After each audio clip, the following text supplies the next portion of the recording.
Bonsoir à tous, boa tarde à todos. Les Covid continuent et donc nous aussi à réfléchir à ces temps de pandémie. Et ce soir, nous avons la joie de recevoir Maria Amélia Lira, psychanalyste, présidente du CEF, membre de l'ALI. Bota essa aqui é porque eu Então, tô o som veio, não foi? Maria Lúcia, il faut que é preciso que você feche seu microfone, por favor. Você fecha o microfone. Está fechado. Não, a gente está ouvindo você falar. E agora? Também. Bom, então eu vou sair do computador, porque aqui eu sou péssima para lidar com isso. E quando eu lidei... Mas já está melhorando. Já Hein? está melhorando. Mas Já eu está lido melhorando. normalmente, onde eu corto o microfone, não está conseguindo cortar. Eu estou cortando e está ouvindo. Mas a gente vai ter que resolver isso para a gente... Ou então você tem que ficar em silêncio para a gente poder... Corta na tela. É na tela onde tem um microfonezinho, é lá que você corta. Pois é lá que eu estou cortando, tentando e não estou conseguindo. No computador, eu vou sair do computador e vou ficar pelo celular. Tá bom. Mais fácil. Então, eu estava apresentando Maria Amélia Lira, psicanalista, presidente du CEF et membre de l'ALI, je ne sais même plus dans quelle langue je parle. Elle nous a donné comme titre « Ce n'était pas une grippette, la nécropolitique à l'œuvre ». Et nous avons aussi le plaisir d'avoir Luis de Farias, psychanalyste, membre de l'ALI, qui a accepté d'être le discutant de cette soirée de travail. Donc, je passe tout de suite la parole à Maria Amélia. C'est à toi.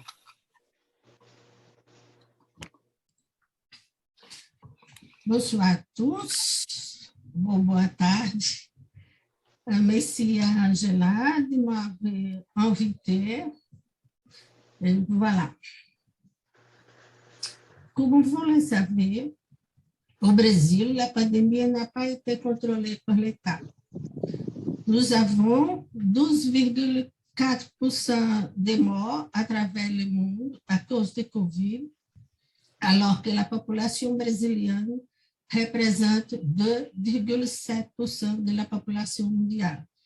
C'est là, dans un pays qui a un système de santé publique important et des professionnels qui pourraient avoir fait face à la pandémie en évitant autant de morts.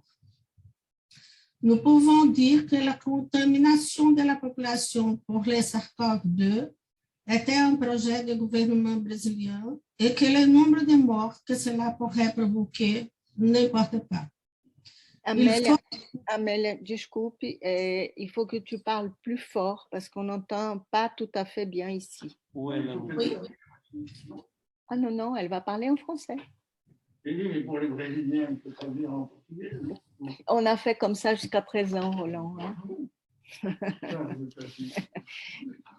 Excusez-nous, Amélia, mais, ou alors tu es en train de parler trop près, mais il y a un bruit. Ah oui. Nous pouvons dire, c'est bon? C'est bien, c'est mieux. Oui. Nous pouvons dire que la contamination de la population par le SARS-CoV-2 est un projet du gouvernement brésilien et que le nombre de morts que cela pourrait provoquer n'importe pas. Il faut donc oser dire que la mort fait partie du projet du gouvernement que nous avons aujourd'hui au Brésil. Et ce projet-là, il n'est pas supposé. Il a été verbalisé pendant la campagne présidentielle. À ce moment-là, par rapport à ses adversaires, Bolsonaro, candidat à la présidence, a dit à qui voulait l'entendre qu'il fallait en tuer environ 30 000. Ce discours montre d'une manière très claire ce qu'Agamben dit sur le franchissement de nouvelles seuils par la biopolitique.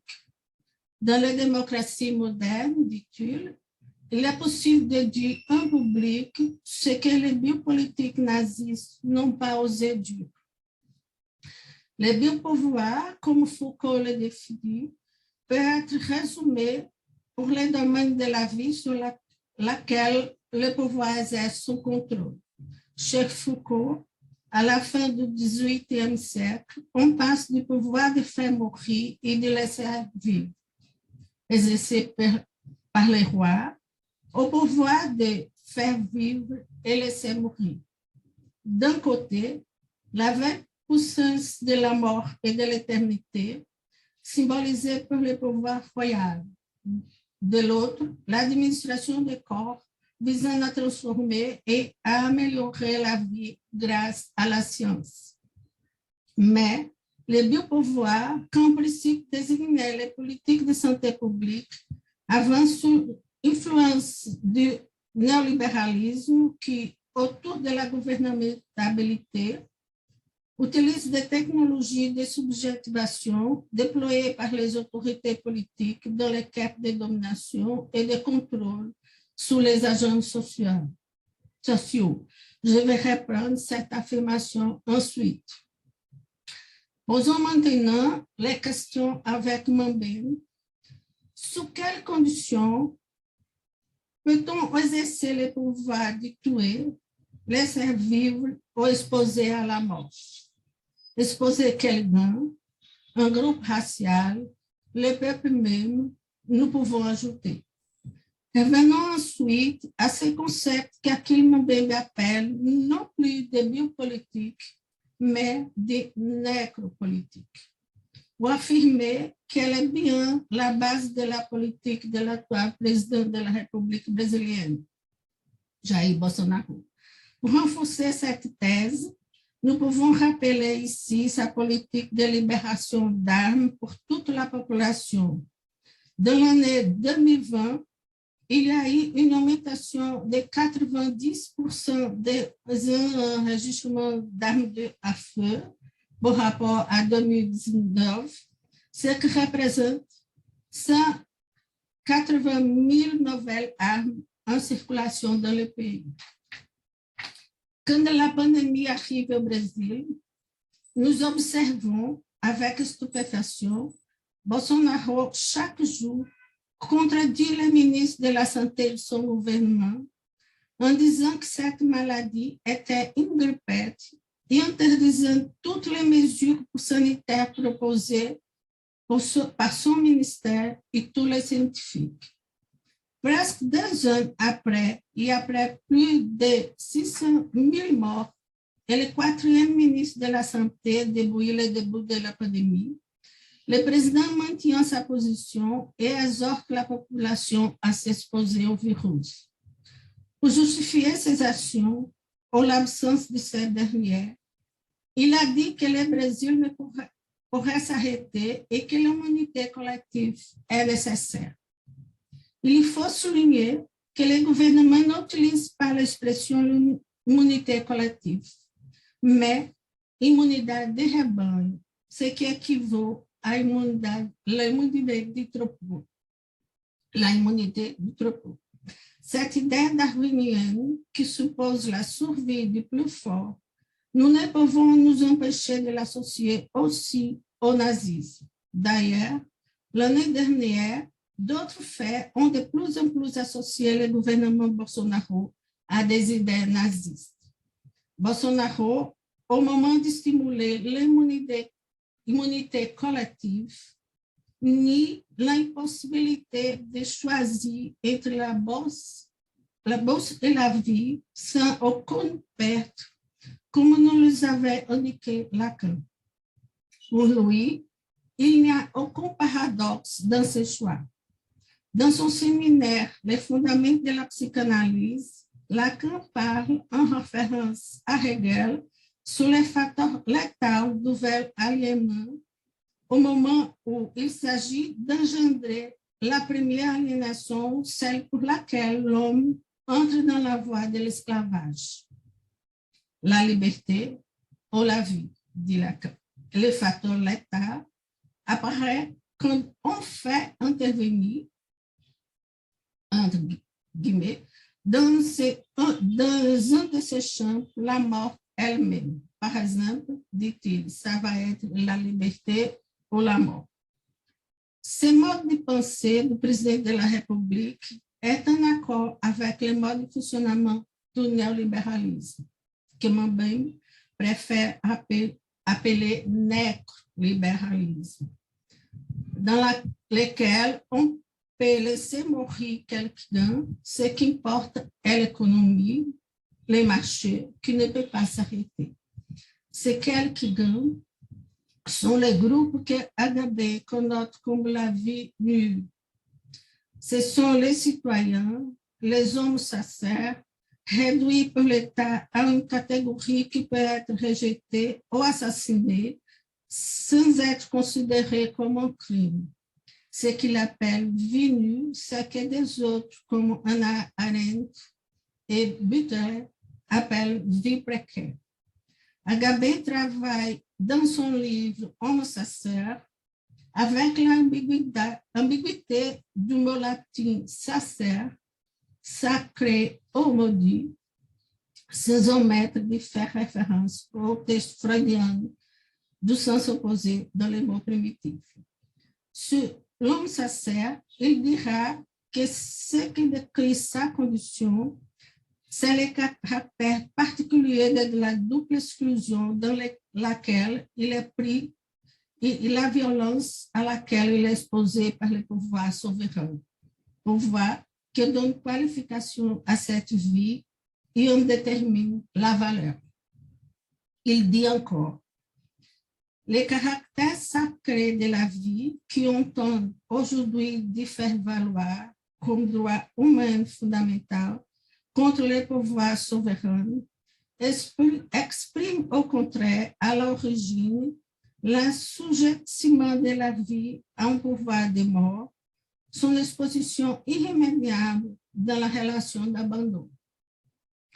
Dans son essai sur la nécropolitique, Achille Mbembe signale encore l'instrumentalisation généralisée de l'existence humaine et la destruction matérielle des corps humains et des populations par les États. Mbembe parlait surtout des réfugiés et des colonisés, mais nous pouvons dire que l'actuel gouvernement brésilien n'a aucun pudeur à faire opérer cette destruction. Comme dit le président Bolsonaro, on va mourir de toute façon. Et cette positivation de la mort, c'est le réel même qui vient frapper chacun de nous et que la pandémie vient renforcer. Rosa, une jeune femme, me racontait après son hospitalisation à cause du Covid. Dans la chambre de l'hôpital, je regardais par la fenêtre les voitures qui passaient, les gens sur le trottoir, et je pensais, c'est la vie qui continue dehors et je suis ici sans savoir si je vais reprendre cette vie-là. L'air me manquait à cause de la pneumonie, mais surtout à cause de mon effroi. Cette femme était hospitalisée en même temps que son mari. Pour elle, ce qui lui arrivait n'était pas une grippette, mais un ravage. À l'hôpital, elle se sentait hors du monde, comme disait Rimbaud dans Nuit de l'enfer. L'horloge de la vie s'est arrêtée tout à l'heure. Je ne suis plus au monde. Pour cette jeune femme, durement frappée par le Covid, son propre corps lui devient étranger et chaque symptôme physique est vécu avec beaucoup d'angoisse. Je ne sais plus qu'en faire avec lui et ça me rend désespérée, me dit-elle plusieurs mois après son hospitalisation. Pour Pedro, la terreur de se contaminer ou de contaminer sa famille transforme sa vie en rituel obsessif de nettoyage de lui-même à chaque fois qu'il sortait pour faire des courses ou le nettoyage de sa maison. Après 18 mois de pandémie, il faut lui dire que ses filles adolescentes ne pourraient pas continuer à être interdites de sortir pour aller à l'école comme il voulait continuer à le faire. Cependant, ces inquiétudes ou ces questions qui étaient mises en place par ces patients dans mon cabinet ne s'y font pas présentes parmi les patients que je reçois dans les services publics où je travaille aussi. Ils me parlent de la pandémie sans terreur et le récit de la mort d'une personne proche ou même de la famille vient toujours accompagné de phrases comme « c'est Dieu qui voulait ça » ou « c'est Dieu qui décide ». Dans un premier temps, la façon dont ces patients me parlaient de la pandémie, de la maladie ou des morts, façon qu'on pourrait classifier comme naturelle, m'a surprise. Je m'attendais, après leur ouverture du service, à écouter des récits plus douloureux parce que je savais qu'elle était la population la plus affectée par le COVID. Pour ces patients, cependant, la pandémie n'avait pas la signification que j'avais attendue malgré les morts. Et l'hypothèse que nous pouvons penser est qu'en faisant partie de ces groupes que HB appelle la vie nue, pour ces patients, la pandémie de SARS-CoV-2 n'est pas une situation bien exceptionnelle. Cette situation, elle vient s'ajouter à d'autres maladies, comme par exemple les endémies d'herbovirus, contre lesquelles ils luttent chaque année, ou d'autres maladies chroniques. Je travaille dans un hôpital où les patients que je reçois viennent d'autres cliniques où ils traitent le cancer, enfin d'autres maladies chroniques graves.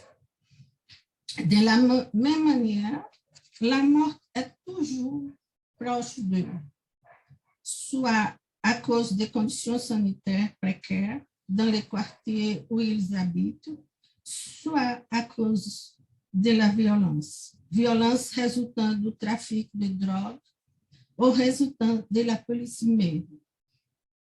En 2018, le nombre de jeunes morts dus à la violence policière était de plus de 30 000 et il faut relever que 75 de ces jeunes assassinés étaient noirs. Mais je disais avant que les rapports de ces patients viennent toujours accompagnés d'une référence à Dieu et d'une naturalisation de la tragédie. Peut-être serait-il mieux de dire que ce discours est un discours de servitude devant Dieu, mais servitude aussi devant l'État. Il y a toujours une résignation devant leurs conditions de vie et ce qui leur arrive. Nous pouvons dire que cette servitude correspond à une annulation du sujet, à un manque d'élaboration qui pourrait constituer une résistance propre au processus de destruction, comme nous avertit chez Mama dans son livre « La psychanalyse reflète la politique », en référence aux rêves des individus qui souffrent d'une situation traumatisante en Allemagne pendant la montée du nazisme. Nous pouvons émettre ici quelques hypothèses concernant cette servitude. La première est la secte néo-pentecostale à qui ils sont toujours fidèles. Cette secte a eu une grande expansion au Brésil et représente presque 65 millions de fidèles aujourd'hui. Angela Jesuino nous a déjà parlé de cette expansion et de ses conséquences.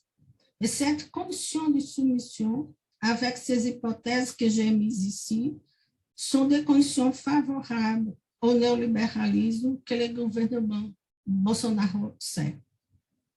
L'autre hypothèse que nous pouvons formuler ici est l'histoire esclavagiste du pays qui n'est pas complètement éteinte. Comme avait dit le sociologue Edward May, l'accumulation du capital et le néolibéralisme favorisent l'exacerbation du caractère nécropolitique d'un pays constitué sous l'impact de la conquête coloniale et de l'esclavage. Le président actuel se présente comme représentant de la Casa Grande, un soldat de la nécropolitique contre le peuple indigène, les Noirs, les Quilombolas, les populations pauvres et affamées. À ce sujet, je voudrais lire, si vous me le permettez, des extraits d'un reportage du journal Le Monde de septembre 2021 sur la pandémie à Manaus, ville du nord du pays qui a été durement touchée par la pandémie et qui renforce ce que je viens de dire. Le journaliste pose comme titre la phrase d'une femme qu'il avait interviewée. Les gens sont habitués à la mort. Ils n'ont peur de rien. Et le reportage suit. Combien? Je ne sais plus. Attendez, je vais compter. Un à un, aux Émirats Lima Pinheiro, égrène les noms, les yeux mi-clos, tournés vers le plafond. Il y a ma mère, ma belle-sœur, 3 cousins, 3 oncles, et puis aussi une cousine et des amis du travail. En apparence, cela pourrait avoir l'air d'une liste d'invités pour un mariage ou une fête d'anniversaire. Il s'agit en réalité des victimes du COVID-19. En tout, j'ai perdu au moins 15 proches, surtout cette chômeuse de 46 ans, au visage vieilli, habitant du quartier de Viver Melhor, Viver Mieux, c'est une colonie, à Manaus. Après s'être retenu longtemps, celle-ci finit par fondre en larmes. Je m'en sens si seule, sanglote aux Émirats, cherchant désespérément ces mots. Comment dire? Le Covid, c'est une maladie venue d'un autre monde pour tous nous tuer. C'est une punition divine, l'apocalypse. Les journalistes interviewent aussi Roberto, prêtre du ministère du réveil, la puissance de Dieu. L'une, il dit, des innombrables églises du quartier, une grande majorité évangélique. Roberto lui raconte ses pertes et son travail et affirme que l'Église est-elle le dernier refuge de la population. Mais, en revenant aux hypothèses que j'ai mises ici, pourquoi affirmer que le gouvernement Bolsonaro sert au néolibéralisme ou que sa nécropolitique sert à l'idéologie néolibérale? Nous pouvons simplement répondre à ces questions avec un autre exemple. Une phrase dite par une haute fonctionnaire du ministère de l'économie au commencement de la pandémie.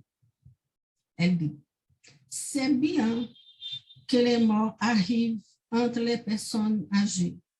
Ça permettra d'améliorer notre économie, puis réduira notre déficit économique dans le système d'assurance sociale.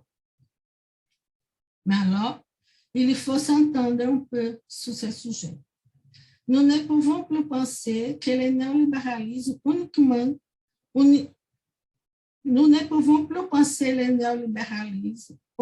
comme un modèle économique, mais comme une nouvelle région du monde en accord avec Dardot et Laval, ou comme une théologie politique chez Villers-Canaan.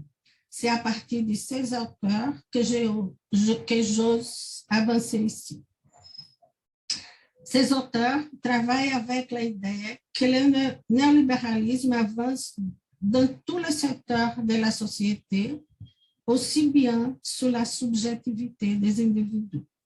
Le néolibéralisme a réuni encore une fois la séparation des pouvoirs qui était les caractéristiques de l'Occident après les gouvernements absolutistes.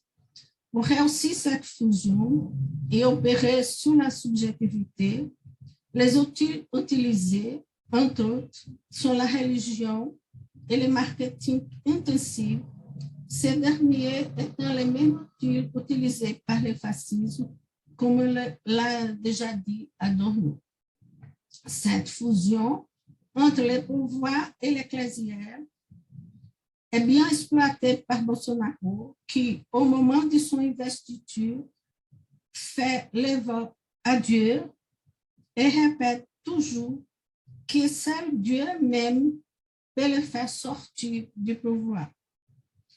Mais dans le néolibéralisme, nous avons plus un grand autre transcendant, mais un Dieu. Nous n'avons plus un grand autre transcendant, mais un Dieu immanent, le marché, qui, comme nous avait dit Lacan, doit être absolu. Cette absolutisation est la condition pour le surgissement de la plus-value dans les discours à travers les plus jouis, dit-il. Et c'est le retour d'un autre à un grand autre immanent, que chez Lacan va permettre la formation d'une théologie politique.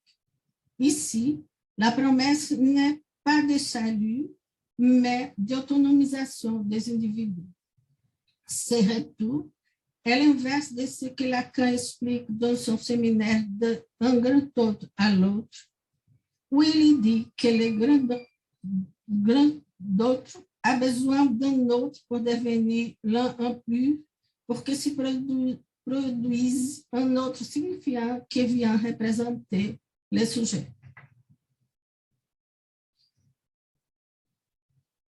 Quelles sont les conséquences de cette inversion? Lacan en parle quando ele démontre la structure du discours capitaliste. En résumant, il n'y a pas de manque à jouir, il n'y a pas de disjonction entre savoir et vérité. C'est un discours sans perte et sans antagonisme entre les capitalistes et les ouvriers, puisque l'ouvrier, en son autonomisation, est un investisseur, c'est-à-dire aussi un capitaliste. Ce nouveau sujet, comme Dardot et Laval, est propriétaire d'un capital humain, capital qu'il faut accumuler pour soit éclairé, mourir par la compte de responsable des coûts et de profits.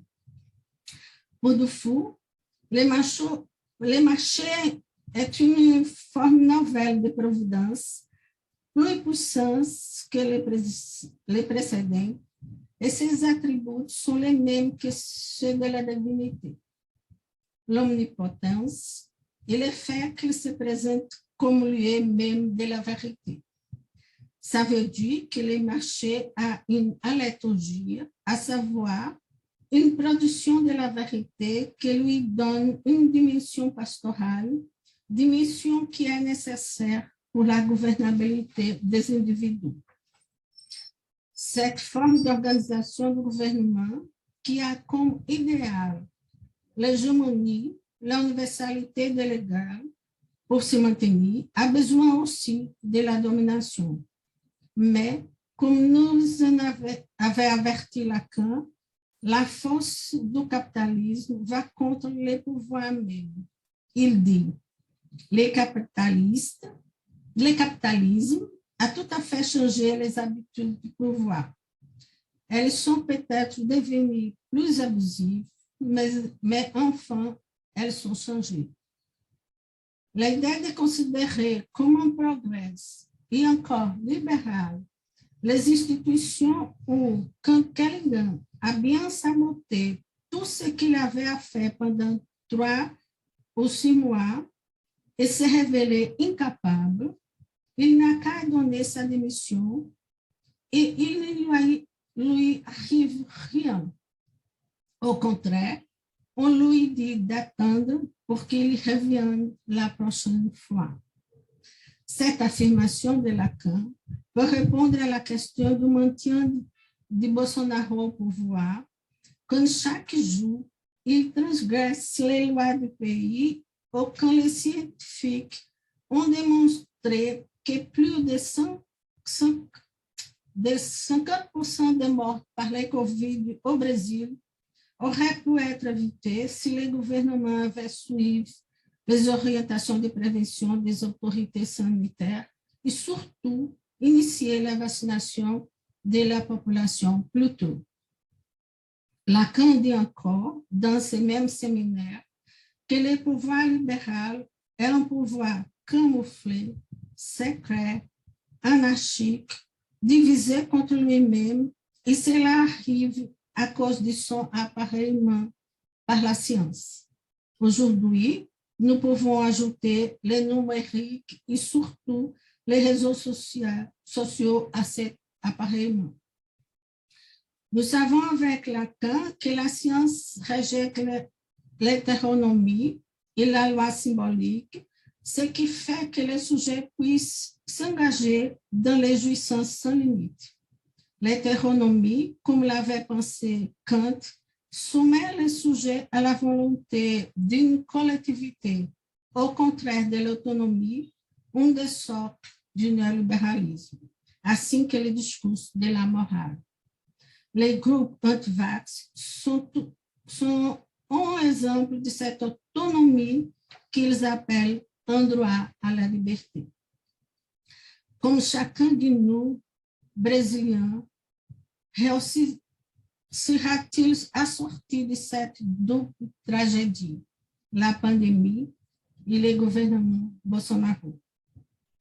En ce qui concerne la pandémie, il faut faire le deuil de plus de 600 000 morts.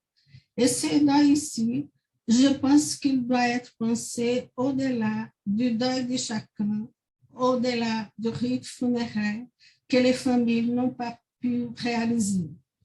Nous pouvons penser qu'il faut un travail collectif du pays. Il faut admettre la tragédie, ses conséquences, le nombre de morts même, ce qui est nié par les gouvernements. Comment faire cela? Je ne connais pas la réponse, mais comme nous avertit Lacan, il faut faire le deuil pour que les fantômes ne viennent pas nous surprendre quand n'ont pas été accomplis les rites funéraires. Je cite Lacan. C'est parce que les signifiants, il parle de signifiants manquants, trouvent là sa place et en même temps ne peut la trouver parce que ces signifiants ne peuvent pas s'articuler au niveau du grand tout, qui viennent comme dans la psychose, pour louer à sa place toutes les images dont relèvent le phénomène du deuil. Les fantômes, cette image qui peut surprendre l'âme de tous et de chacun, si du côté du mort, de celui qui vient de disparaître, c'est quelque chose n'a pas été accompli qui s'appelle le rite. Lacan, au contraire de Freud, ne pense pas le deuil comme un retour qui peut rétablir la relation avec l'objet perdu à travers la substitution d'objets pendant le travail du lit. Pour Lacan, il ne s'agit pas de retrouver un objet, mais que le deuil puisse ouvrir la possibilité d'instauration d'une autre position subjective, position qui va permettre au sujet d'agir. C'est de cette manière qu'il fait l'analyse du deuil de Hamlet dans le séminaire de 1958. La commission d'enquête du Sénat, qui a révélé au pays les crimes du gouvernement Bolsonaro à propos des affaires sur la pandémie, dans son dernier jour de travail, a écouté la déclaration des familiaires des morts ou de personnes qui ont été touchées par le COVID. Pendant toute une journée, nous avons pu écouter ces personnes parler de leur mort ou de leurs épreuves avec la maladie. Nous pouvons penser cette cérémonie d'hommage aux victimes de la pandémie, cérémonie retransmise dans tous les pays, comme un moment pour comprendre ce que nous vivons. C'était un mouvement très petit devant la taille de la tragédie. Il faut beaucoup plus pour que nous puissions élaborer et conclure ce deuil, mais c'était un premier mouvement. Dans l'histoire récente du pays, on fait un pacte de silence sur les morts de la dictature militaire de 1964 à 1985. Et jusqu'à aujourd'hui, il y a encore des familles qui ne peuvent pas réaliser le rite funéraire de ces morts ou qui ne savent pas ce qui les est arrivé. La Commission de la vérité, créée en 2011, avait pour fonction d'éclaircir les circonstances des morts et d'essayer de localiser les corps encore disparus. C'est la première fois que l'État brésilien admet officiellement les crimes commis pendant cette période. 30 ans après, à cause du travail de la Commission, 434 morts ont été identifiés et plusieurs agents publics ont également été identifiés comme auteurs de ces crimes. Mais la loi de l'amnistie promulguée pendant le gouvernement militaire interdit que ces agents soient punis. Cette commission s'est inspirée de la commission Vérité et Réconciliation en Afrique du Sud, créée sur le gouvernement Mandela. Je cite ici les mots de Desmond Tutu, le président de la commission. Les langages, discours et rhétorique fait des choses. Il construit des catégories sociales, il donne des ordres, il nous persuade, il justifie, explique, donne des raisons, accuse. Il construit la réalité. Il met certains contre d'autres. Desmond Tutu voulait une réconciliation parmi la population du pays, divisée, profondément marquée pour l'apartheid. Nous pouvons considérer qu'il n'est pas exagéré de comparer la situation d'apartheid en Afrique à ce que nous vivons aujourd'hui au Brésil.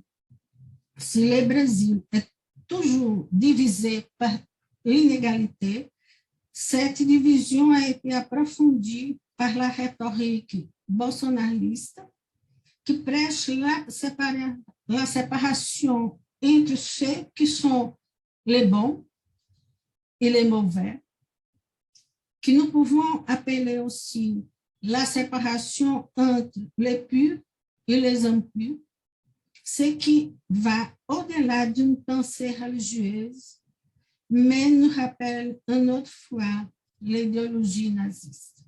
Dans l'histoire du Brésil, nous avons plusieurs mouvements de réconciliation, comme ceux que je vais citer ici-dessus, à propos du silence sur les crimes de la dictature ou sur l'esclavage et le racisme.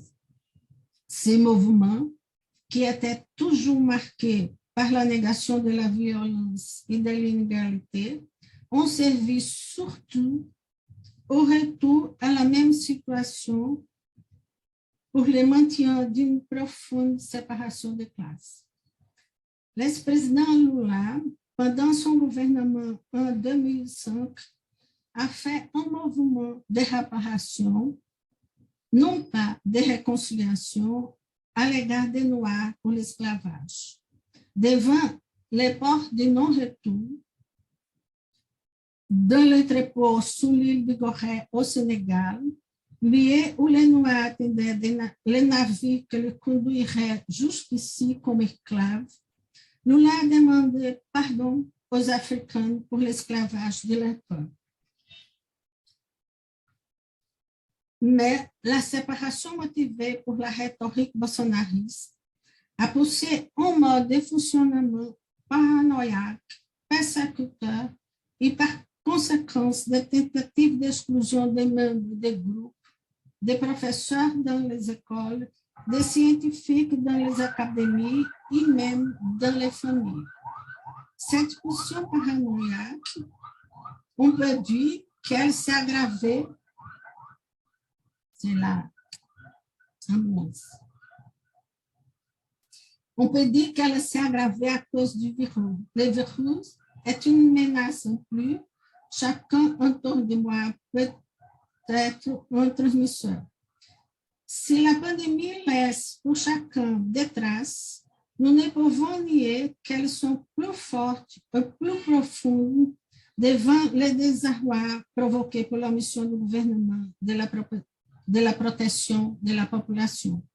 Nous pouvons demander si un mouvement de conciliation est encore possible, en conséquence non seulement de la pandémie, mais de l'extermination, par exemple, de la population indigène aussi. Comment faire œuvre de conciliation devant les presque 300 000 enfants qui ont perdu leurs parents à cause du Covid? Pour les peuples indigènes, comment concilier la perte du chef de clan qui soutenait la culture, le savoir du groupe et qui parfois étaient les derniers qui connaissaient la langue originale de leur peuple? Devant l'histoire du Brésil, nous pouvons penser qu'il faut faire un autre mouvement qui ne soit plus une conciliation comme on retourne à la même situation, mais un mouvement de réparation qui puisse conduire chacun à une autre position subjective qui nous permettra d'agir. C'est ça. Voilà.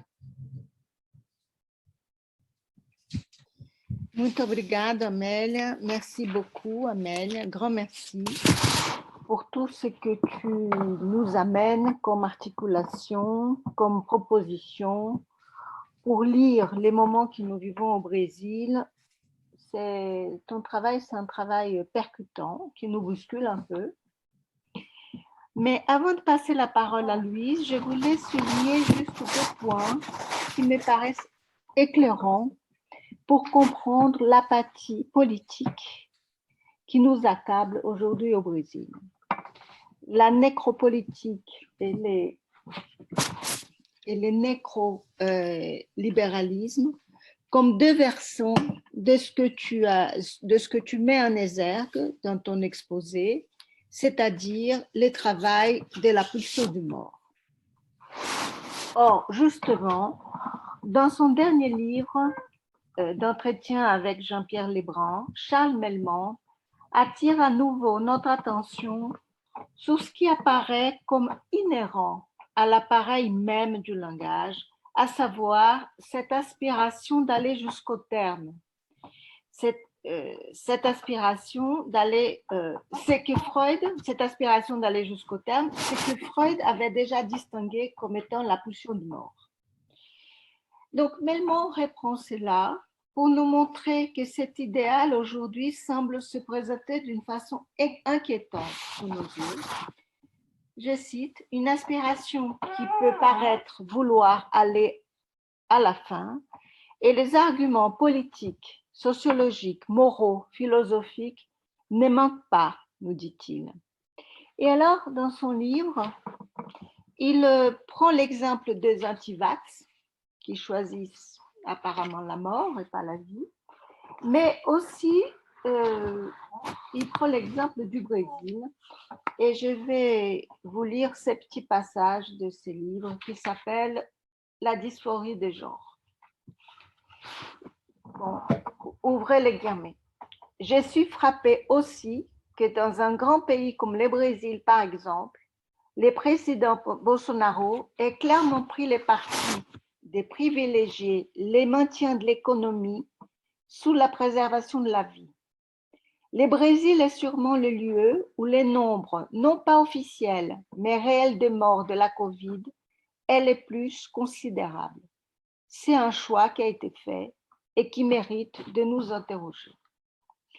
Donc, interrogeons-nous et je passe la parole à Luis pour ouvrir et soutenir le débat. Luis, à toi. Bonsoir à tous. Bonsoir les collègues qui sont à la salle. Donc, il faut que j'enlève ça un peu. Voilà. Bien. Alors, Amélia, je te remercie du parcours que tu nous amènes, des propositions qui nous portent. Tu fais un chemin qui me paraît intéressant, mais un choix aussi un peu risqué, dans le sens que 2 ou 3 fois tu nous parles, tu associes au système nazi.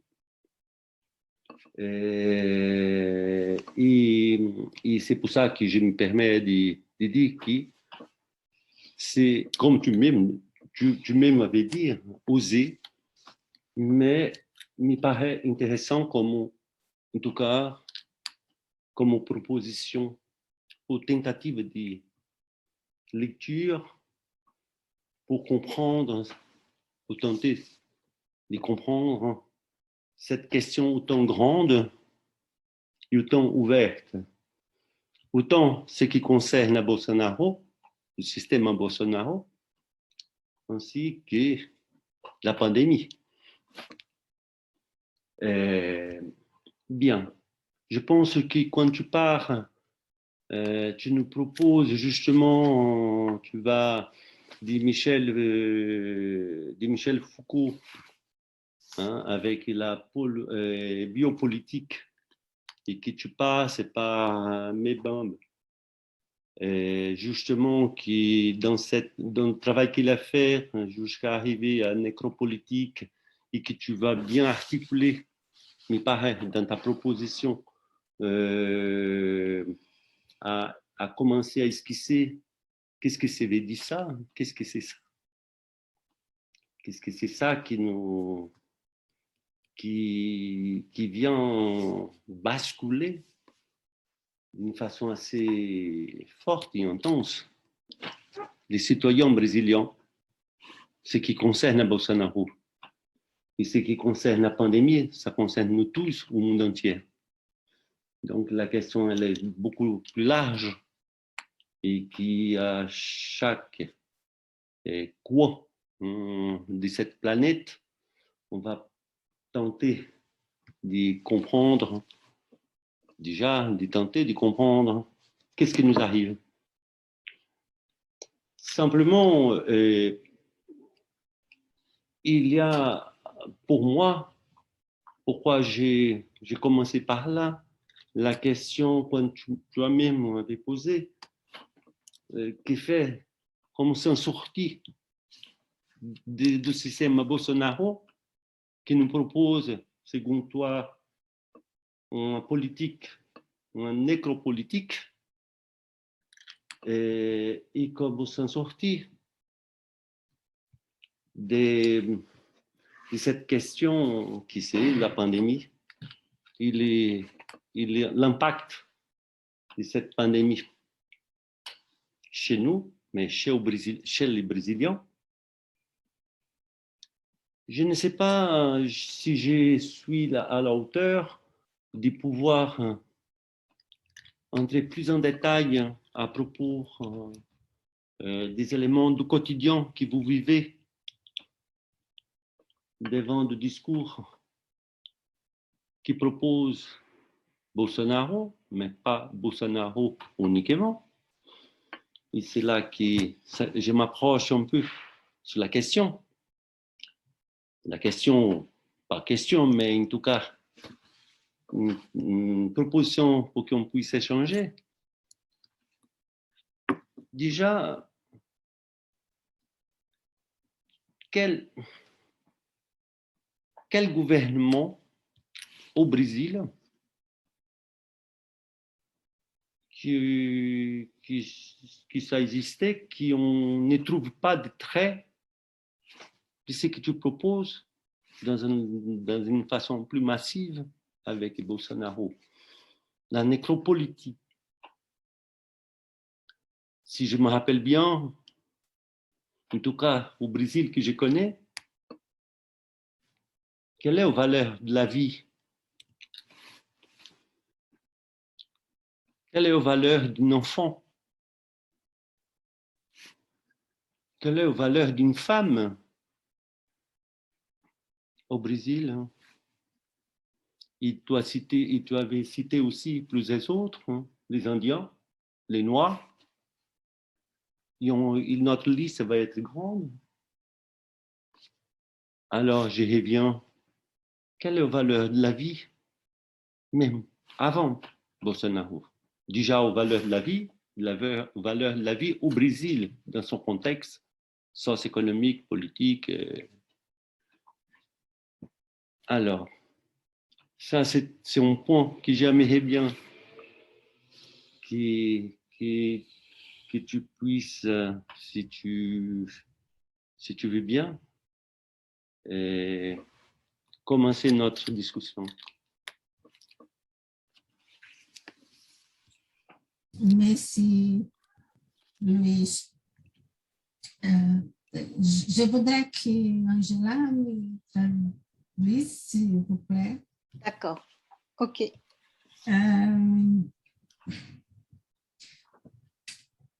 Em primeiro lugar, você questiona por que eu falo de ideias de sistema nazista. En premier lieu, tu as évoqué la question de l'articulation que j'ai fait avec les systèmes nazis. Eu poderia complementar, por que não dizer fascista e dizer nazista? Pourquoi ne pas dire alors fasciste et dire nazi? Inicialmente, essa palavra fascismo, ela ganhou um tom, diria, muito largo nesse momento no Brasil. Donc, ce mot fascisme a pris une dimension trop large en ce moment au Brésil. Que perdeu, na verdade, sua própria ideia. Et qui a perdu, en fait, sa propre idée, son propre sens. D'autre côté, de outro lado, d'un autre côté, eu citei dois momentos onde eu faço essa associação, mas poderíamos citar muitos outros. En fait, j'ai cité à deux reprises cette articulation, à deux moments, mais en fait, je pourrais citer beaucoup d'autres. Por exemplo, uma live que a segunda pessoa de ministério dele, la deuxième personne du ministère, fez em uma sala com símbolos nazistas. Oui, donc c'était une conférence, une réunion, je n'ai pas entendu. Era uma fala, Ah oui, donc des propos que quelqu'un du ministère a eu dans une salle où il y avait des symboles nazis. Un autre fonctionnaire du ministère et qu'il y avait un fond musical. Tu parles en français là. Et donc à ce moment-là, il y avait un fond musical de Wagner. Wagner. Pour citer un exemple un peu. Bon, vou citar um exemplo. Bom, Evidentemente que não podemos comparar o que vivemos hoje com o que a Alemanha, a Europa viveu na Segunda Guerra. Évidemment qu'on ne peut pas comparer ce que nous sommes en train de vivre au Brésil avec ce qui s'est passé en Allemagne et en Europe pendant la Deuxième Guerre. A outra questão que você coloca, qual o valor de uma vida no Brasil? Acho que você traz uma questão extremamente importante. L'autre question que vous posez, quelle est la valeur de la vie au Brésil? C'est une question très importante que tu poses là. Que como você ressaltou, né, os governos antes de Bolsonaro. Et comme tu l'as souligné toi-même dans les gouvernements qui ont précédé Bolsonaro. Eu acho que essa questão faz parte da história do Brasil. Je pense que cette question fait partie de l'histoire du Brésil. Mas ela sempre foi, digamos, escamoteada. Mais cette question a toujours été escamotée. Enquanto que hoje ela é totalmente aberta. Alors qu'aujourd'hui, elle est complètement ouverte, elle est sur la table.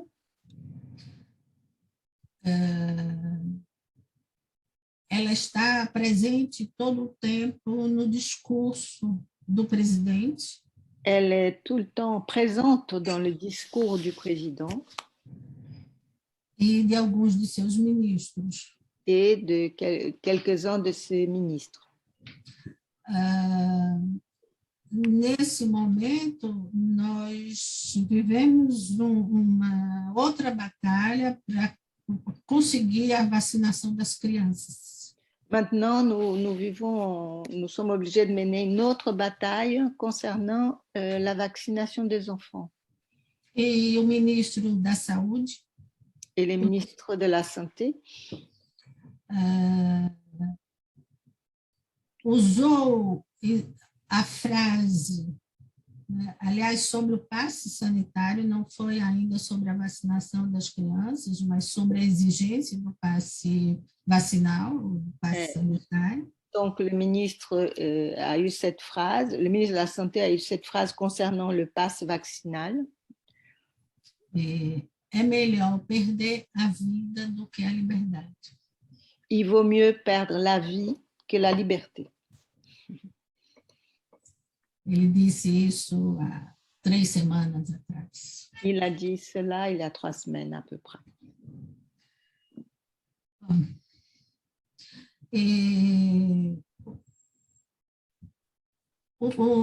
A diferença, ainda podemos pensar, né, que esse discurso dele, né, do governo, né, la différence, nous pouvons penser, est que ces discours du gouvernement impulsionou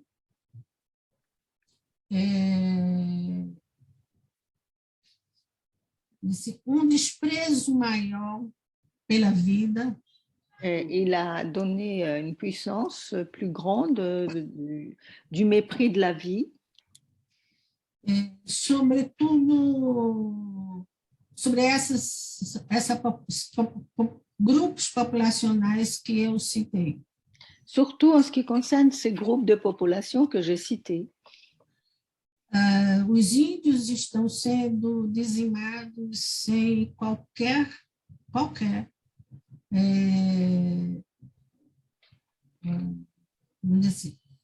ação do governo de impedir isso.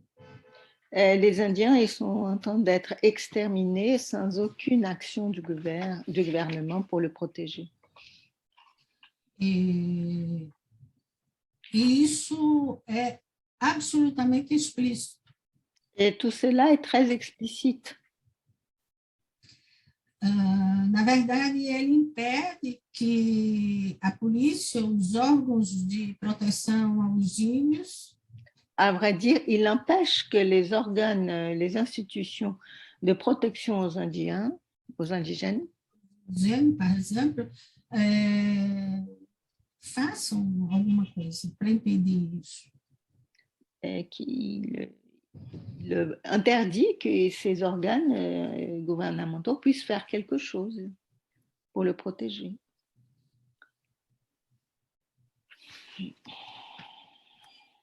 Bom, não sei se eu respondi isso. Oui, je te remercie.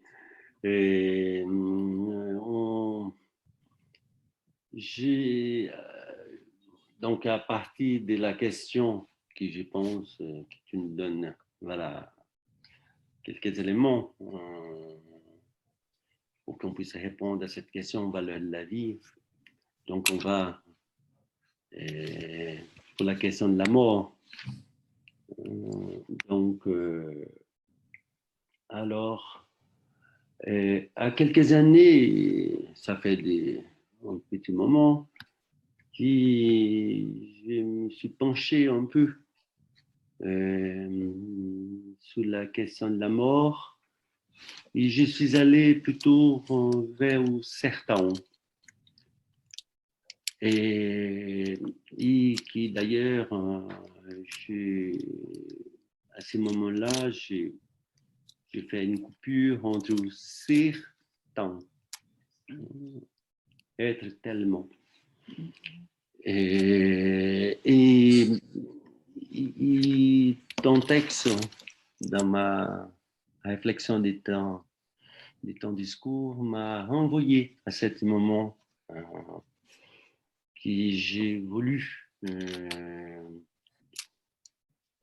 justement voir, essayer de comprendre un peu plus ou avancer dans ma réflexion à propos de la question de la mort.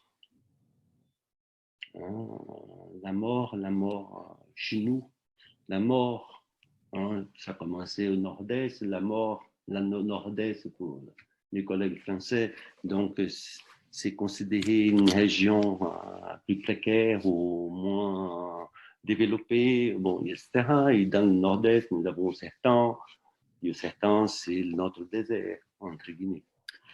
Mais c'est la région désertique. Bon, plus fertile.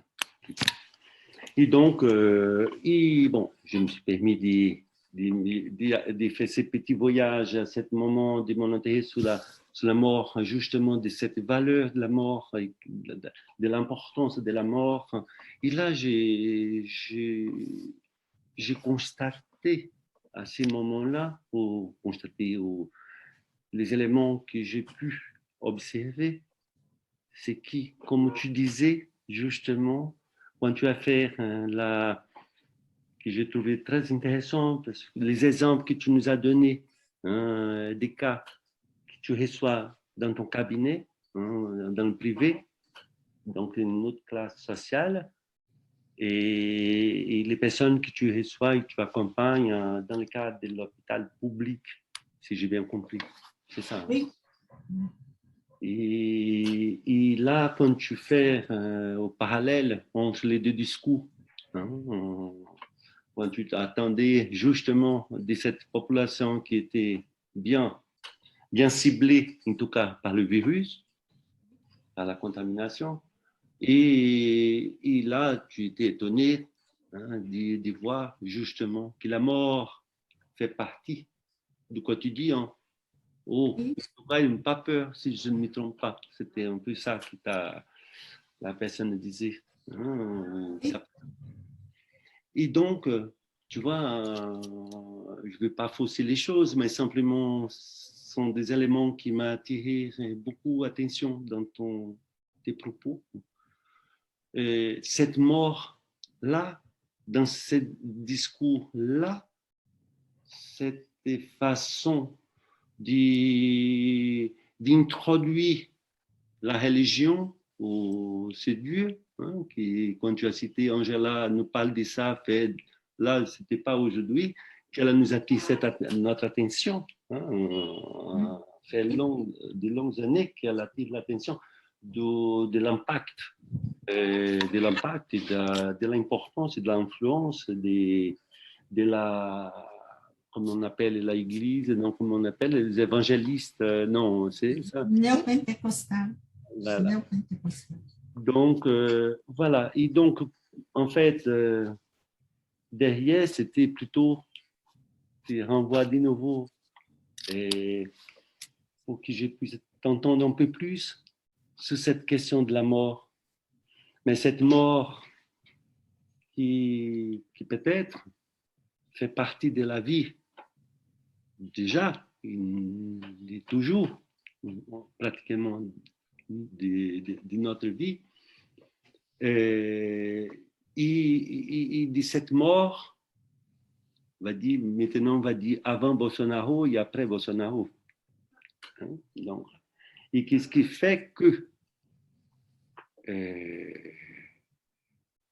ces serviteurs, comme tu nous avais dit, ces serviteurs-là qui sont prêts à tout, à servir dans ces positions passives, Oui.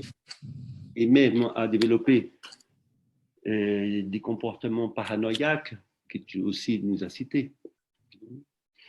Donc, voilà, donc c'était plutôt dans cette direction-là que j'aimerais bien, si c'est possible, t'écouter encore.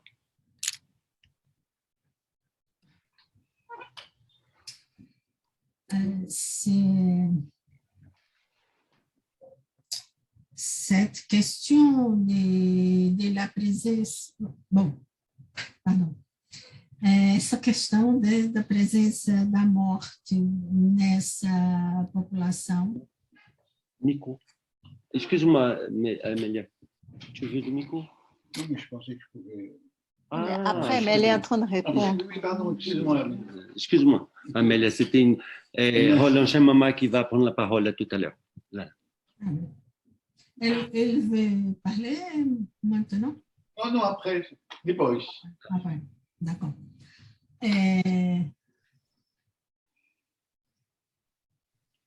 Eu não sei como dizer, né? Essa questão da morte que é presente, né? Que é tão real, vamos dizer, no dia a dia dessa população. Je ne sais pas comment dire sur cette question de la mort qui est tellement réelle, qui est tellement présente dans cette partie de la population.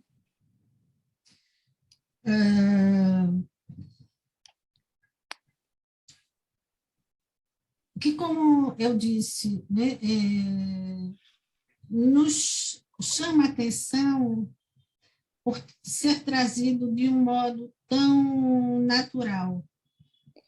Oui, ce qui attire notre attention, c'est la façon presque naturelle dont on parle de ça. De não haver qualquer questionamento, não somente sobre a morte, de ne pas avoir beaucoup de questions concernant non seulement la mort en soi, mais as próprias condições de vida, mais les conditions même de vie ou de survie. Que a gente pode se interrogar, não é? E que foi o que eu coloquei aqui enquanto servidão, e uma servidão que é reforçada pela religião. Donc, il y a quelque chose de l'ordre de la servitude, on dit, servitude qui est renforcée par la religion, une position de servitude qui est renforcée par la religion. Mas, de outro lado, podemos pensar, né, de uma ausência como de sujeito. On peut aussi penser une absence du sujet dans ces situations-là.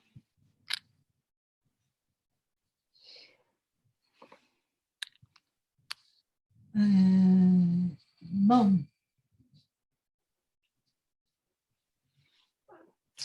É muito, digamos, é muito inquietante isso, porque é uma população que sofre a violência de uma maneira, vamos dizer assim, bárbara.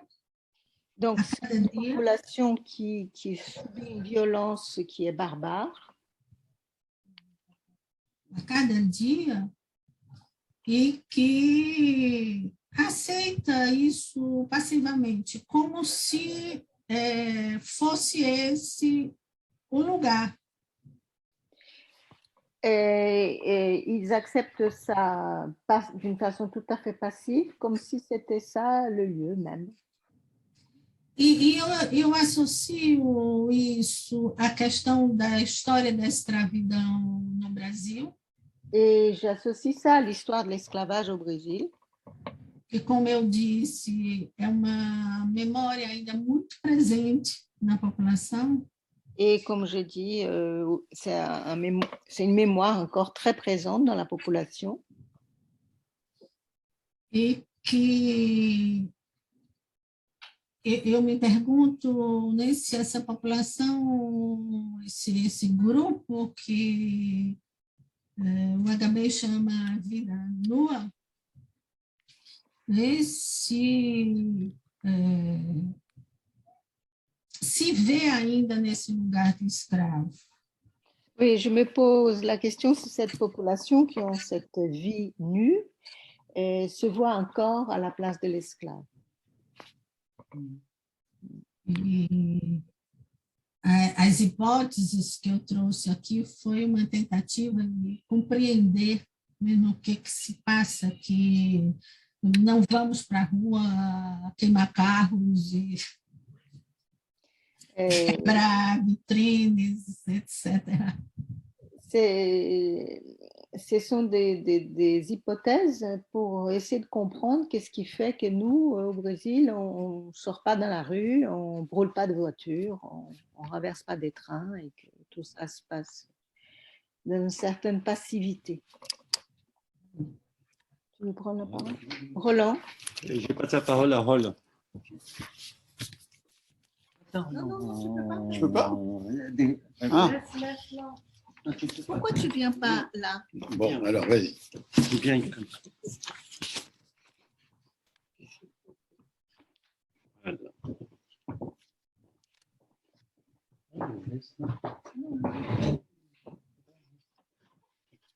Bon, je dérange tout le monde. Merci beaucoup à Maria Amélia. Mais je dois dire aussi, depuis que je suis ces échanges, je suis très impressionné parce que nous amènent tous les collègues brésiliens qui abordent cette question et qui, me semble-t-il, bousculent notre représentation de ce qui se passe dans le monde contemporain, la complexité des choses pour penser la politique. Merci d'ailleurs d'avoir référé à ce livre que j'ai essayé d'écrire, qui est beaucoup moins tranchant que ce que vous dites. Par exemple, qu'est-ce qui est bousculé? Depuis plusieurs décennies, nous avions l'impression que la démocratie pouvait se protéger dans nos sociétés avancées parce que même le capitalisme avait besoin de la démocratie. C'est-à-dire que le capitalisme, c'était une thèse sur peut-être plus européenne ou nord-américaine, mais que pour que les choses puissent circuler, on avait besoin de ces formes d'organisation qui ne bloquent pas, par exemple, les échanges à tous les niveaux, intellectuels, économiques, etc. Il y avait une solidarité, nous semblait-il, entre capitalisme et démocratie. Ce que nous commençons à comprendre, nous aurions pu d'ailleurs le comprendre à partir de la Chine, que le totalitarisme peut aller très bien avec le capitalisme, parce que la Chine est un pays à la fois totalitaire et capitaliste, Oui. mais ce qui se passe dans des pays comme le Brésil nous montre que on peut très bien imaginer un monde où le capitalisme de la forme moderne, le néolibéralisme, s'appuiera sur des régimes totalitaires. Et ça, c'est votre expérience qui nous amène à réfléchir là-dessus. La difficulté, c'est que selon le point où on se trouve dans le monde, on a affaire à des contradictions qui ne sont pas du même ordre. Je vais essayer de m'expliquer. Au Brésil, il semble clair que ce qui va dans le sens de la mort, au moins l'acceptation de la mort, mais une acceptation qui est si évidente que c'est effectivement sans doute une volonté de faire mourir, hein, que cette affirmation est effectivement le fait de l'extrême droite. Ça m'évite de parler soit de fascisme, soit de nazi pour l'instant, hein, du côté de l'extrême droite. En France, par exemple, et en Europe, je crois en général aussi, ceux qui nous ont poussés du côté de la mort étaient aussi bien de ce côté-là que du côté opposé. C'est-à-dire qu'on a aussi dit que ce n'était pas si important, le Covid, que c'était des histoires, on a dit que c'était un complot, et donc on pouvait très bien ne pas se vacciner. Hein. On a dit ça aussi de l'autre côté, du côté opposé, hein, en se référant par exemple à Foucault ou à Agamben. Hein, et ce qui veut dire que les deux populismes que nous avons en France, populisme d'extrême droite et populisme d'extrême gauche, se rejoignaient pour nous faire mourir. Hein, vous voyez un petit peu ce que je dis là. Hein. Alors, peut-être que ça, c'est une expérience qui vient contrebalancer celle dont vous nous parlez, parce que les deux situations ne sont sans doute pas les mêmes. Qu'est-ce qui fait qu'au Brésil, je me suis demandé, parce que qu'est-ce qui fait qu'on est peut-être plus enclin, effectivement, à parler de choses qui se situent du côté de l'extrême droite, voire du nazisme, en dehors de phénomènes comme des salles décorées, hein, ou des choses. C'est pas vraiment la question. C'est que la mort, elle n'est pas pensée de la même façon pour tous. Et c'est ce que, allez, je vais dire tu, parce qu'avec les Brésiliens, on se tutoie, hein, c'est ce qui fait que tu dis que c'est certains groupes à qui on réserve la mort plus qu'à d'autres. Hein. Alors, il y a des groupes, même parmi les Blancs, hein, parce que les femmes, etc., sont plus maltraitées dans l'histoire, mais il y a surtout les descendants des esclaves, les Indiens, c'est terrible, hein, etc. C'est-à-dire que là, on voit comment c'est une mort sélective, quand même. Hein. Ça peut faire penser au nazisme, même si on n'a pas des camps, même si on n'a pas des chambres à gaz, etc. Hein. Bon. La dernière chose peut-être que peut-être je vais dire à propos de ça, tu as cité le fait que dans mon livre sur la psychanalyse refoule-t-elle le politique, je parle à un moment donné du nazisme. Hein, tu as cité mon livre à propos d'un passage sur les nazis. Hein. J'entendais pas bien à ce moment-là. En fait, j'en ai très peu parlé, mais ce qui m'avait intéressé par rapport au nazisme et à la façon dont la psychanalyse aborde la politique, c'était à partir d'études qui avaient été faites sur les rêves au moment, c'est ça que tu as cité, c'est ça. Les rêves, très bien, les rêves au moment du nazisme. Et alors là, c'est assez intéressant parce que on voit qu'en dehors même des destructions des corps, ce qui est détruit, c'est la subjectivité. C'est-à-dire que même les rêves, parce que les gens continuent à rêver, mais c'est plus des rêves freudiens en quelque sorte. C'est pas des rêves où il y a une élaboration, une différence entre le rêve latent et le rêve manifeste, une élaboration, des métaphores. Hein. C'est ça qui montre que voilà, le sujet est passif. Alors, je crois que tu l'as abordé à la dernière intervention. Là, hein. Il est un peu annulé. Hein. Ah oui. Hein, j'ai l'impression, alors là-dessus j'ai envie d'interroger toi ainsi que l'ensemble des psychanalystes brésiliens avec qui nous dialoguons, je n'ai pas l'impression que ça aille à ce point au Brésil. C'est-à-dire que j'ai l'impression que quand vous entendez vos patients, quelle que soit la violence de ce qui a frappé la société brésilienne, voilà, je ne suis pas sûr, je vous interroge là-dessus, à un échelon collectif, la subjectivité était brisée de la même façon. J'ai l'impression qu'il y a une résistance mais tu vas me dire, hein, c'est-à-dire une résistance qui est sans doute due, je ne sais pas à quoi, peut-être justement en fait, peut-être grâce aux psychanalystes brésiliens, hein, mais que la population dans son ensemble n'est pas frappée de stupeur comme elle a pu l'être sous le Troisième Reich. Hein. Je t'interroge là-dessus, c'est un point, me semble-t-il, important, parce que dans les décennies qui vont venir, il va y avoir des phénomènes économiques, mais aussi des phénomènes psychologiques collectifs, hein, qu'il va falloir affronter. Et ce que vous réfléchissez va nous aider à l'affronter. Voilà. Alors, merci. Merci. Sobre essa questão que você começa, sobre o capitalismo precisa da democracia. Donc, ces premiers points que tu abordes, c'est-à-dire la question que le capitalisme a besoin de la démocratie. Alguns autores, como o que eu citei, o Laval. Quelques auteurs que j'ai cités, comme qui? Je n'ai pas entendu Amen. Dardot e Laval. Dardot e Laval.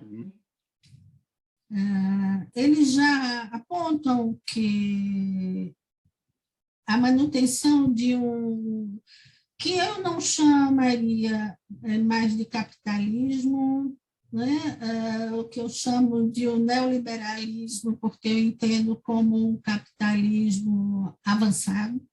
C'est-à-dire le maintien d'un néolibéralisme, ce que j'entends comme un capitalisme avancé.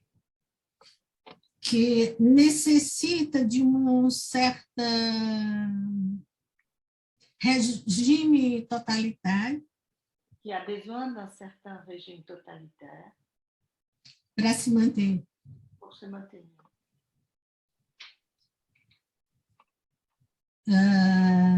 Nesse sentido de que ele precisa de uma submissão ou de uma passividade. Il a besoin d'une soumission, d'une passivité. Dos indivíduos. Des indivíduos. Em relação à questão da violência, né, que você me questiona se eu entendi bem a sua questão. Et la question de la violence dont tu m'interroges, si j'ai bien compris ta question. Do que nós escutamos enquanto psicanalistas. Et de ce que nous entendons en tant que psychanalyste, est-ce qu'on écoute?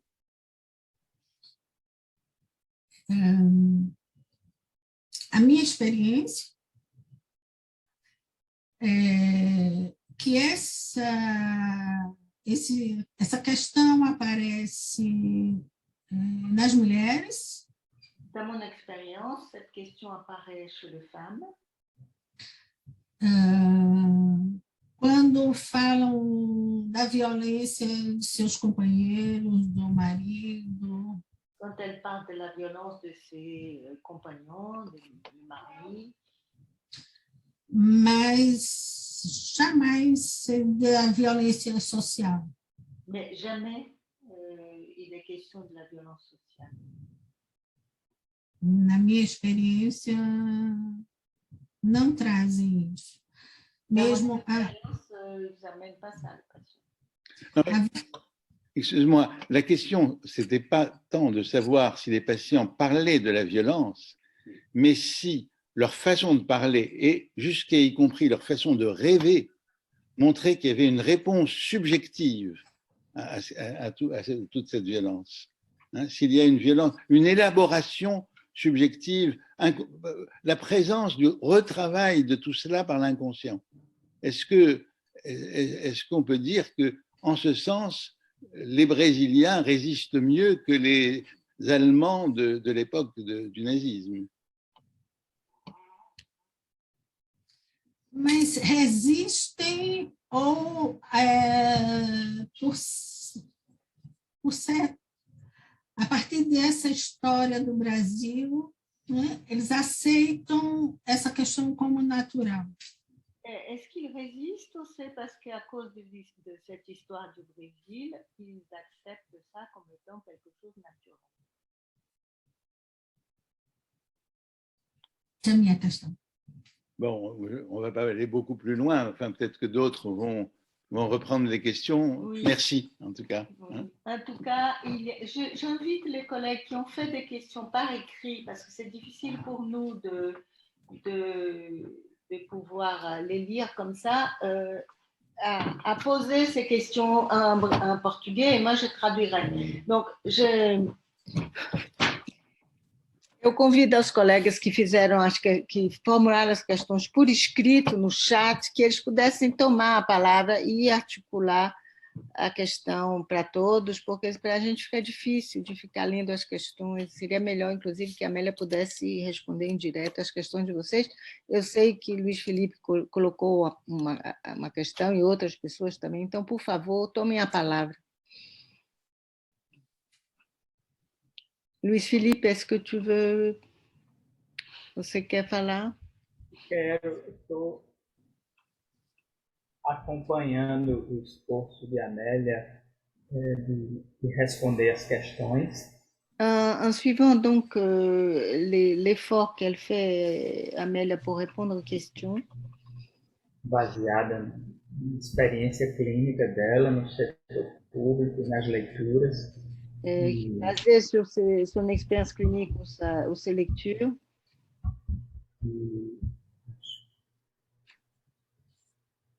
E no momento em que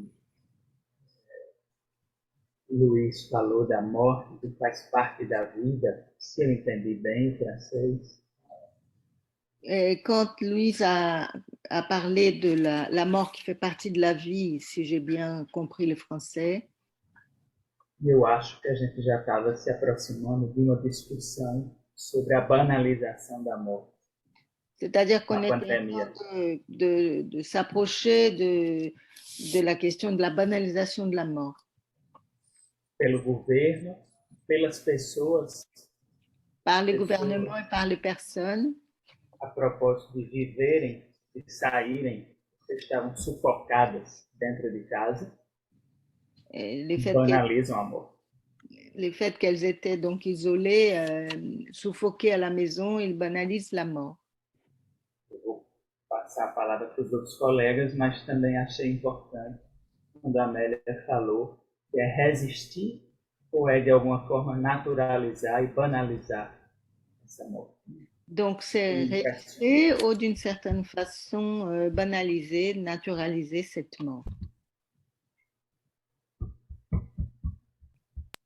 Mais vous savez, pour mettre mon grain de sel, je crois que c'est différent, même si on peut questionner la place, la valeur de la vie et de la mort dans la culture qui est la nôtre. C'est différent quand il y a un projet gouvernemental qui met ça en place et qui en plus coïncide avec une pandémie, avec quelque chose de la réalité de cette mort qui se répand partout. Il y a là une conjonction qui est assez terrible, en fait. Sim. Eu acho que foi isso que eu tentei destacar, né? Essas duas situações que vêm se somar, que eu chamei de duas tragédias que nós vivemos hoje, né, no Brasil. A tragédia da pandemia. Né? Non, je voudrais passer la parole à la salle quand même, mais j'ai une autre question, Amélia, qui est une question difficile que je me suis posée en t'écoutant, et en écoutant Roland. Certes, on voit comment les néolibéralismes s'accommodent très bien des pouvoirs forts, hein, des totalitarismes. Mais il y a aussi une question à se poser, pourquoi le néolibéralisme, il laisse cette expression de la pulsion de mort aussi vive et sans limite?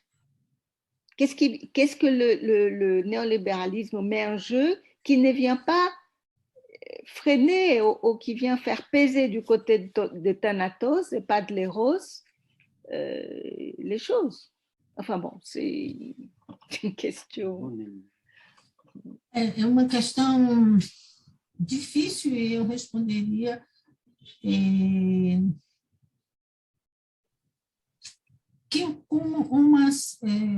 uma questão que a humanidade precisa resolver. Donc, c'est une question difficile, hein, mais que je vais essayer de dire quelque chose. C'est une question que l'humanité a besoin de résoudre. Quoi faire avec les chômeurs? O que fazer com a população que não tem mais trabalho? Qu'est-ce qu'on va faire avec la population qui a plus de travail? E, digamos, eu vou usar uma expressão forte. Bon, je vais utiliser une expression forte. No mundo capitalista, nós temos excesso de contingente de pessoas, excesso. Donc, dans le monde capitaliste, nous avons un excès de gens, un contingent, un groupe de personnes que não tem o lugar, né, nessa organização social do capitalismo. Qui n'ont pas leur place dans cette organisation sociale du capitalisme.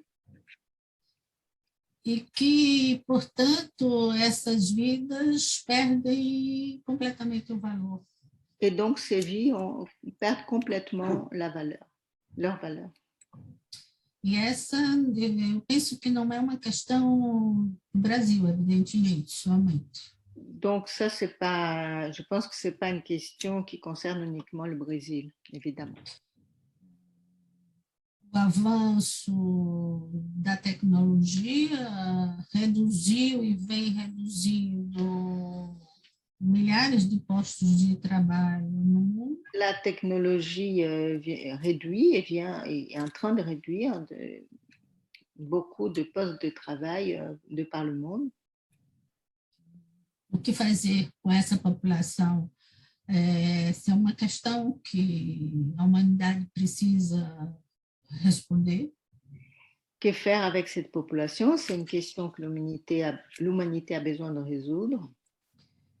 E que é essa população que não tem valor nenhum para o capitalismo.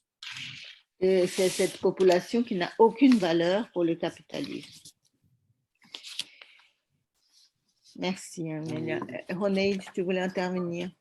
Je ne sais pas si on va pouvoir tourner. Et on va tourner pour la salle. Elle est là. Eu gostaria muito de agradecer, Mariana, pelo trabalho, gostei muito. Eu não escuto.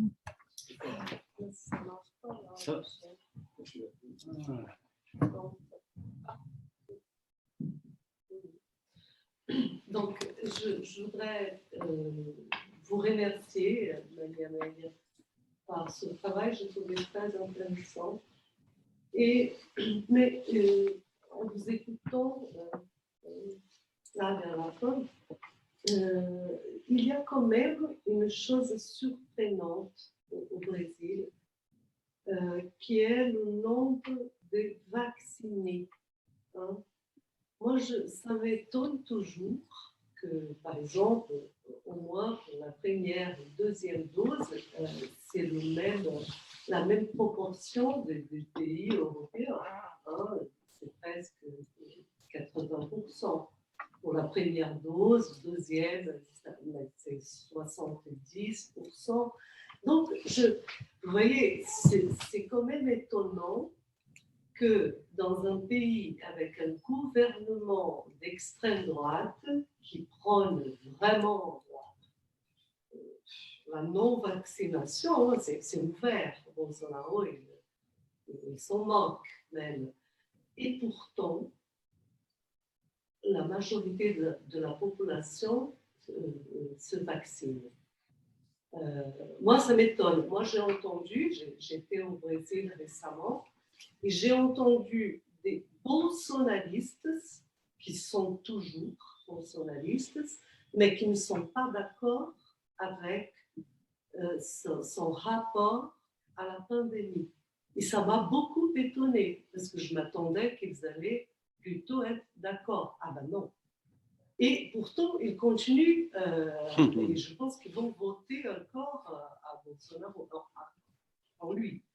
Donc, alors, c'est quand même contradictoire. Et ça donne un peu d'espoir. Et sa popularité aussi a beaucoup, je pense, a baissé grâce à cause, je ne sais pas si à cause ou grâce du Covid. Du Covid. Et je pense qu'il va perdre en fonction de cela aussi. Donc, il y a quand même un peu d'espoir. Vous voyez, ce n'est pas tellement banalisé comme on pourrait le croire. Même si le gouvernement est 20%, 25% banalise, mais en Europe, c'est pareil. Hein. Dans le sens où même, comme disait Roland, dans les pays qui sont encore dans une démocratie, ça se banalise aussi dans la même proportion qu'au Brésil. Hein, les anti-vaccins sont forts en Europe aussi. Hein. Donc, je ne sais pas. C'est un peu une réflexion qui m'est venue comme ça en vous écoutant. Je mets la parole.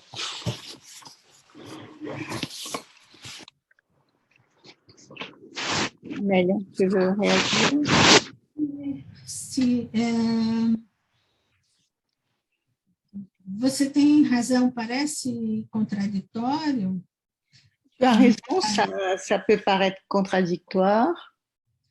Mas, como eu falei no início do texto, nós temos um sistema de saúde extremamente forte, um sistema de saúde público, que tradicionalmente... Me escuta? Sim. Fez campanhas de vacinação extremamente fortes no Brasil. Il y a eu une campagne de vaccination vraiment très importante au Brésil. E a população sempre respondeu positivamente a essas campanhas. Et la population a toujours répondu très favorablement à ces campagnes vaccinales.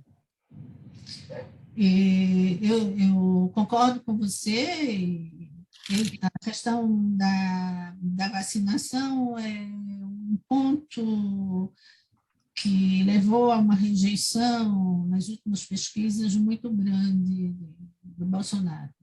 Et je suis d'accord avec toi, la question du vaccin est importante et a fait que la popularité de Bolsonaro a baissé d'une façon significative dernièrement. Est-ce qu'il y aurait encore une question, soit dans la salle en présentiel ou en virtuel, parce que sinon il va falloir qu'on se... Thelma tinha comentário, tinha colocado uma questão. Thelma Queiroz. Sim, Thelma, por favor, então. Je voudrais revenir sur la question de Beto, si ça avait toujours été la banalisation de la vie. Dans les gouvernements précédents, celui-là, et je pense qu'il y a eu des gouvernements qui ont essayé de valoriser beaucoup plus la vie, Il suffit de voir comment la mortalité infantile avait diminué, comment le Brésil était sorti de la carte de la faim, et aussi comment il faisait des vaccins, des campagnes de vaccination depuis déjà très longtemps. Donc, il y avait dans les gouvernements précédents une tentative de valoriser davantage la vie. Donc, ce travail n'a pas pu être continué. Voilà. Et il y a autre chose que je pense qui fait que les gens ne se réunissent pas. La pandémie a beaucoup isolé les gens, chacun chez soi, a beaucoup augmenté l'individualisation des gens, chacun est chez soi, et a diminué les réunions collectives qui peuvent faire que les gens puissent se réunir pour lutter pour quelque chose. C'est avec les réseaux sociaux, l'Internet, etc., chacun est isolé chez soi. Je crois que ça compte aussi. Oui, sans doute. Amélie. Obrigada, Thelma, por ter trazido essa questão. Eu não quis trazer para não reforçar o que a gente vive hoje aqui no Brasil. Estamos entrando no ano eleitoral. Je n'ai pas voulu amener ce que tu as dit parce que, pour ne pas renforcer le fait que nous sommes au Brésil dans une année électorale. E o governo que Thelma cita, que conseguiu reduzir significativamente a morte de crianças e tirar o Brasil do mapa da fome mundial. Donc, il est vrai que le gouvernement dont tu parles, Thelma, a réussi à diminuer significativement la mortalité infantile et qui a réussi à sortir le Brésil de la carte de la faim, de la carte mondiale de la faim. E que promoveu diversas políticas para a redução da desigualdade e, sobretudo, com a população negra. Et qui a mené des politiques pour réduire les inégalités et surtout en ce qui concerne la population noire. Esse governo pode voltar? Ces temps peuvent revenir. Ce gouvernement peut revenir. Não, peut revenir. Ce gouvernement peut revenir. Peut revenir. Bon, écoutez, on va rester peut-être avec cette note d'optimisme, n'est-ce pas? Et donc, les cycles, je voulais d'abord encore une fois remercier Amel pour son travail, la discussion, les collègues qui ont bien voulu participer de cette discussion avec nous, remercier Louise Aubert aussi de sa discussion, et puis vous donner rendez-vous parce que le cycle continue le 6 avril avec une conférence de Tatiana Pitavi, du divan à l'écran, les psychanalystes à l'œuvre. Et c'est une conférence qui sera discutée par Cyril Noirjean. Donc, rendez-vous est pris. On vous attend les 6 avril. Et encore une fois, merci Amélie. Merci beaucoup. Merci à vous. Merci à Louis d'avoir accepté d'être le discutant.